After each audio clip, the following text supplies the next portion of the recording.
Since the first time humans painted strange monsters on cave walls, we have been obsessed with the dream of uncovering the secrets of the deep sea. But what if that secret didn't lie in the future, but was buried right beneath ancient limestone, where the bones of a giant still remain? Imagine these living time machines, bodies stretched like ribbons, fragile as glass, yet majestic as silent gods beneath the water. How did they cheat death? Why didn't an impossibly long neck kill them, but instead become their ultimate weapon? And what can humankind learn from a creature so improbable it broke every rule of anatomy? We will start small and climb toward immortality. Our journey begins in a science museum where ancient stories are retold in bone and stone.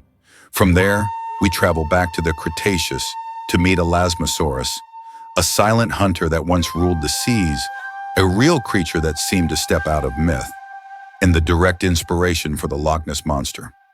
In early 1867, in the Wild West of America, as the first railroads tore through the dry plains of Kansas, an army surgeon named Theophilus Hunt Turner and a seasoned scout named William Comstock happened upon a shocking discovery. Near Fort Wallace, in a ravine of the Pierre Shale Formation, they found fragments of bone belonging to a giant extinct reptile. Although Turner had no training in paleontology, he recognized these as the remains of a lost monster. He sent 3 vertebrae east to scientist John LeConte, who realized they belonged to a marine lizard larger than any ever known in Europe. By December 1867, an entire fossil block weighing 360 kilograms, 800 pounds, had been carefully excavated with picks and shovels from the soft shale, then packed in straw and transported by military wagon. This was one of the first major fossil finds in Kansas and sparked a fossil hunting fever that sent thousands of specimens to prestigious museums on America's East Coast. By 1868, during what paleontologists call the Bone Wars, 2 arch rivals, Edward Drinker Cope and Othniel Charles Marsh, were locked in a fierce competition to uncover as many fossils as possible. A sensational find was unearthed in Kansas, the nearly complete skeleton of a giant marine creature. A skeleton 14 meters long was found near the Smoky Hill River, Kansas. The bones of this sea monster were sent to Edward Drinker Cope, a brilliant but notoriously hasty paleontologist. At that time, Cope was at the height of his bitter feud with Marsh. Known as the Bone Wars, their battle was not just about fossils, but also about ego and reputation, marked by dirty tricks and ruthless rivalry. In 1868, in his rush to publish before his rival, Cope made a fatal mistake. He reconstructed the skeleton of this new marine reptile and placed its small head at the end of the tail. The spectacularly long neck, with more than 70 vertebrae, he mistook for an oversized tail. He named it Elasmosaurus, Platurus, meaning flat-tailed thin plate lizard, based on this error. This blunder was quickly spotted and publicly ridiculed by Marsh. The scandal forced Cope to retract his paper and redraw the skeleton. The humiliation was a devastating blow to his pride. Marsh later wrote that Cope's wounded vanity from this mistake turned him into Marsh's lifelong enemy. Yet instead of destroying Cope's career, the mistake became fuel for one of the most intense and productive rivalries in science. Their obsession drove them to dig fossils relentlessly, even destroying remains to keep them from each other. As a result, more than 130 new species of dinosaurs and prehistoric creatures were discovered, turning their feud into one of the most brilliant eras in paleontology. Cope's mistake not only advanced science, but also underscored a profound truth. Progress is often built on great failures. Anatomy of an impossible predator. When Cope's error was corrected, the world was stunned by the true form of Elasmosaurus. It was not a lizard with a long tail, but a sea monster with an absurdly long neck. With a body length of 10.3 to 14 meters, 34 to 46 feet, its neck made up half of that length, reaching up to 7.1 meters, 23 feet. Even more astonishing, the neck contained 72 individual vertebrae, a record in the animal kingdom, second only to its close relative Albertonectes, with 76 vertebrae. To put this in perspective, a giraffe today, the land animal with the longest neck, has just 7 cervical vertebrae, the same as humans. Elasmosaurus's neck was not flexible like a snake's, nor able to rise above the water like a giant swan, as early depictions suggested. This posed a puzzling question for scientists. What was this neck for? Despite its massive size, Elasmosaurus had a small, slender head. Its jaws were filled with sharp, needle-like teeth, larger at the front and smaller toward the back. These were not designed for tearing apart prey, but for gripping slippery fish and invertebrates like squid and belemnites. They worked like a living iron hook, ensuring prey could not escape once caught. One of the greatest mysteries of Elasmosaurus is the presence of gastroliths, small, smooth stones found in the fossilized stomach. Their purpose remains debated. One widely accepted theory is that they acted as a stomach grinder, crushing food to aid digestion, much like some modern birds. Fossils have been found with gastroliths alongside crushed fish bones and scales. Another theory suggests they served as a living anchor, swallowed to add weight and stabilize buoyancy underwater.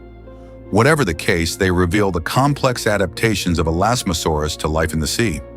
Instead of using a muscular tail like sharks or whales, Elasmosaurus swam with 4 large paddle-shaped flippers.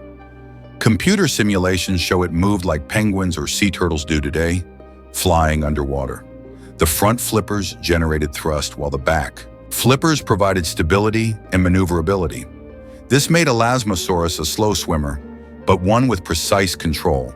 It was not a predator of speed, but one of patience and tactics. Its true marvel was its weight. Early estimates suggested only 2.2 tons, 2 small cars, but later analyses painted a very different picture. By comparing its body structure with the leatherback sea turtle, the largest living turtle with a deep muscular body, scientists cautiously estimated Elasmosaurus at 11.5 to 13 tons. Not just enormous, but a solid block of bone and muscle. The neck, once thought a weakness, was actually its ultimate weapon, a stealth device. It allowed the small head to approach a school of fish without moving the massive body. By keeping its bulk at a distance, the head created no pressure waves that would alert the ultra-sensitive fish. It could hide on the seafloor or in murky water, silently swinging its head to pluck prey one by one. The wilderness of the Western Inland Sea. Let's return to the Cretaceous, about 80 million years ago. At that time, a shallow, warm sea called the Western Interior Seaway split North America in two, covering what are now Kansas and Nebraska. This inland sea was full of life and danger. Huge fish, sea turtles, countless ammonites and belemnites, and many marine reptiles thrived here. But Elasmosaurus was not the sole ruler. It faced brutal competition. Mosasaurus, a relative of modern lizards and snakes, a swift hunter using its powerful tail like today's great white sharks and orcas. Fossils even show mosasaurs attacking plesiosaurs. Cretaceous, the Ginsu shark, up to 8 meters long and 7 tons, shaped and vicious like a great white, capable of 70 kilometers per hour, 43 miles per hour, attacking everything from fish to mosasaurs. The Western Interior Seaway was no single predator's kingdom. It was a battlefield of strategies. Elasmosaurus, slow but stealthy, survived only by patience and ambush. It was a predator of ambush. Lying motionless on the seabed or hidden in murky water, it waited. When a school of fish swam by, it didn't lunge with its entire body. It simply extended its small head, striking from a distance like a sneak attack from below. So if you were a prehistoric tiger shark, would you notice that impossibly long neck lurking in the sand, waiting for you to swim past? In a fight against a giant mosasaurus, was the long neck an advantage or an evolutionary burden? Or was ambush in the shadows the only way to survive? The last predator. Collapse from the bottom of the food chain. The reign of Elasmosaurus and its fellow sea predators ended abruptly 66 million years ago with the KT extinction. A massive asteroid struck Earth, filling the skies with dust and ash, plunging the planet into a long, dark winter. While land dinosaurs starved and froze, marine reptiles collapsed for another reason. The ocean food chain itself unraveled. Isotope analysis of plesiosaur and mosasaur teeth shows they were apex predators relying on fish. But the asteroid wiped out plankton, the foundation of the chain. Without plankton, fish populations died, and so did the giants. Elasmosaurus's end was not instant, but a slow starvation born of ecosystem collapse. Their specialization, once their strength, became their fatal weakness. Though long extinct, Elasmosaurus left a vast legacy. Its bizarre form, long neck, small head, massive body, inspired directly the legend of the Loch Ness Monster. Myths we call fiction may in fact spring from forgotten ancient truths. Yet as scientists and explorers, we must separate fact from legend. Modern research shows Nessie cannot be a surviving plesiosaur. The famous photo shows a swan-like neck rising above water, but plesiosaur necks were too stiff and heavy for that posture. Elasmosaurus and its kin were marine reptiles, adapted fully to saltwater.